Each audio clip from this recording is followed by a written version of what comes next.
ko Sharon Holt tōku ingoa. My name is Sharon Holt.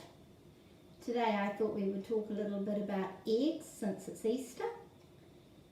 Here's a sentence for you. He momo he ki e nei. He momo he ki e nei means these, e nei. These are types of eggs. He momo, variety or type.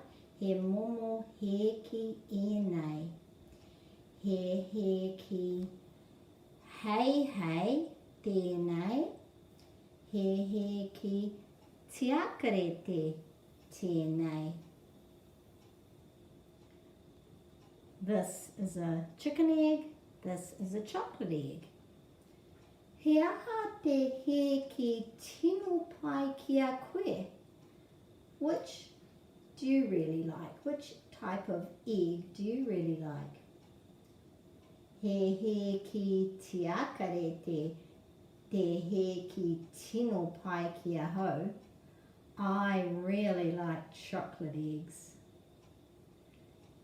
So enjoy talking about your eggs today.